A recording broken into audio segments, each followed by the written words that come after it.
새벽빛 묵상 에스라 4장 1절에서 10절. 포로로 잡혀갔던 사람들이 돌아와서 이스라엘의 하나님 여호와를 위해서 성전을 건축한다는 소식을 듣고서 사마리아 지역의 사람들이 와서 스룹바벨과 족장들에게 말합니다. 당신들이 건축하는 일을 우리도 돕겠습니다. 우리도 당신들처럼 하나님께 제사를 드립니다. 에스라는 이들을 유다와 베냐민 지파의 대적들이라고 소개합니다. 북이스라엘이 아수르에 망한 뒤에 에살핫돈은 강제 이주 정책을 폈습니다. 그래서 사마리아와 같은 북이스라엘 지역에는 이스라엘 사람들과 멀리서 이주해온 이방인들이 섞여 살기 시작합니다. 하나님은 구약 성경에서도 민족이나 혈통 자체를 문제 삼으시지 않습니다. 하나님은 모든 민족의 하나님이십니다. 문제는 우상숭배와 혼합주의가 문제인 거죠. 열왕기하 17장을 보면 그 배경을 좀 알 수 있습니다. 강제 이주 정책으로 이방 민족들이 사마리아 땅에 거주하게 되는데요. 재앙이 발생합니다.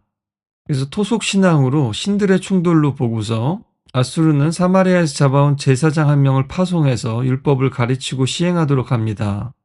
이것은 다행인 것 같지만 문제는 그들이 여호와도 경외하고 또 어디서부터 옮겨왔던지 그 민족의 풍속대로 자기의 신들도 섬겼더라 하는 것입니다.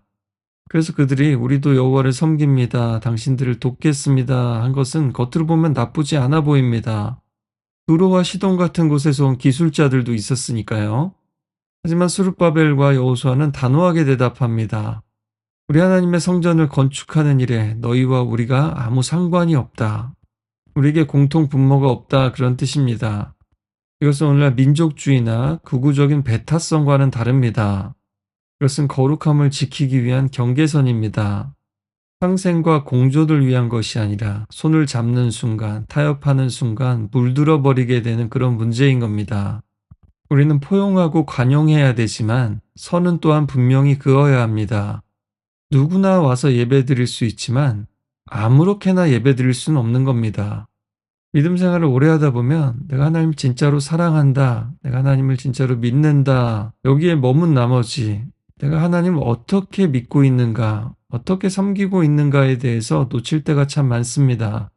또 우리가 하나님의 사랑을 받았고 사랑하려고 애쓰다 보니까 분명히 노라고 하는 상황인데도 불구하고 불편하기 때문에 갈등이 생길까봐 노라고 하지 못하는 경우가 생길 수 있습니다.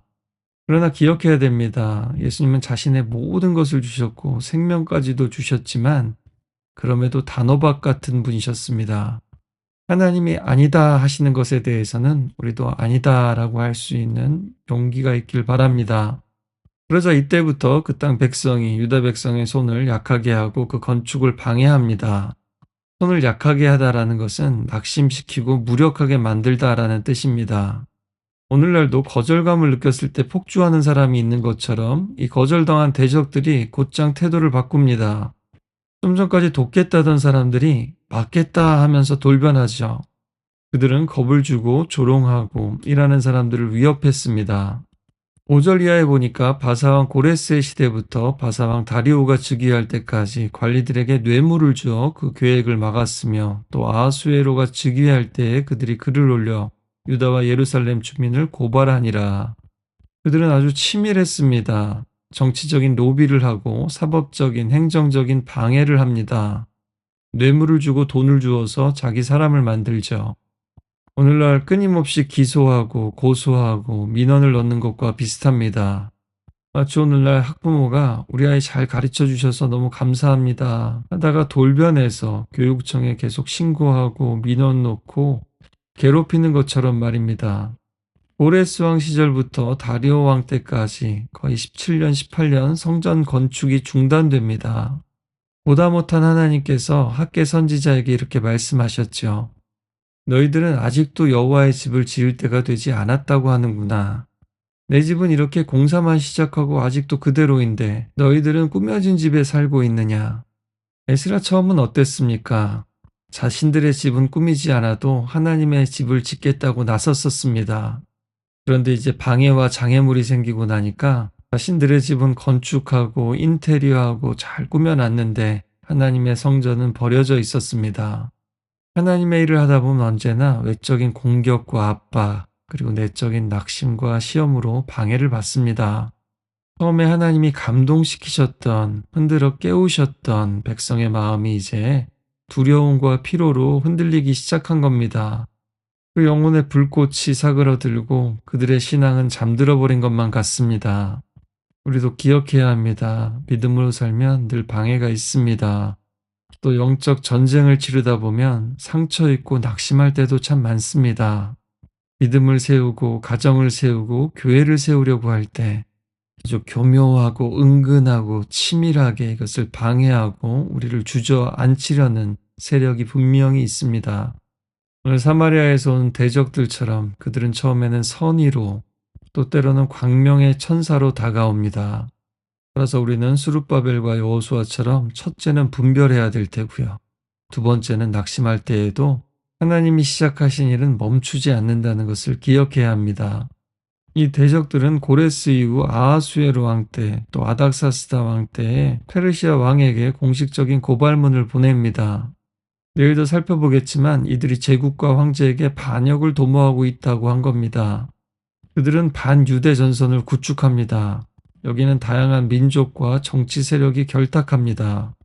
하나님의 백성이 17대 1로 싸우는 모양새입니다. 하나님의 사람들은 이렇게 고립되고 누명을 쓸 때도 있습니다. 우리 예수님이 그 길을 걸으셨죠. 그리고 요한은 어둠이 빛을 싫어해서 그렇다고 했습니다.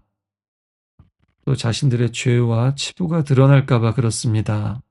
우리 예수님은 하나님 앞에 그 거룩함을 유지하시면서도 그 사랑으로 온 세상을 품으셨습니다. 죄와 타협하지 않으시면서도 죄인들과 함께 식사를 하셨죠. 오늘 말씀 통해 우리도 이 단호함과 포용을 동시에 배울 수 있길 바랍니다. 진리 안에서 사랑하고 사랑 안에서 진리를 지키는 것이죠. 어니스트 해밍웨이는 교회도 신앙도 무너지고 사람들이 허무에 빠진 시대를 묘사하는 깨끗하고 밝은 곳이라는 작품을 썼습니다. 한 카페에 젊은 웨이터와 나이든 웨이터가 한 노인을 기다리고 있는데 그 노인은 삶의 허물을 느끼고 자살 시도를 하는 사람입니다.